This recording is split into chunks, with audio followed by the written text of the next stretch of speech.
হবে না, এই সৌভাগ্য থেকে বঞ্চিত হবে সেই হতভাগা লোকদের ভিতরে আত্মীয়তার সম্পর্ক ছিন্নকারী ব্যক্তি। যেই কোনো অজুহাতেই হোক না কেন, নিজের ভাইয়ের সাথে, নিজের বোনের সাথে, মায়ের সাথে, বাবার সাথে, ফুফুর সাথে, চাচার সাথে, মামুর সাথে, খালার সাথে, চাচাতো ভাই বোনের সাথে, ফুফুর সাথে সংশ্লিষ্ট যারা আছে তাদের সাথে, এক কথায় রক্ত সম্পর্কীয় যত আত্মীয় আছে তাদের সাথে, এবং কি শ্বশুরবাড়ির লোকজন আছে, কোনো যুক্তিসঙ্গত কারণ ছাড়া তাদের সাথে আপনি সম্পর্ক ছিন্ন করলেন।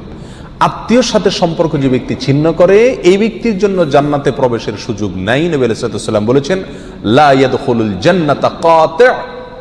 যে ব্যক্তি আত্মীয়তার সম্পর্ককে ছিন্ন করে ফেলে, কোনো সম্পর্ক রাখে না, কথাবার্তা বন্ধ করে দেয়, উঠা বসা বন্ধ করে দেয়, এই ব্যক্তি জান্নাতে প্রবেশ করবে না। আপনার জান্নাতে যাওয়ার স্বার্থেই আপনাকে রক্ত সম্পর্কে আত্মীয়দের সাথে কি করতে হবে? সম্পর্কটাকে রক্ষা করে রাখতে হবে।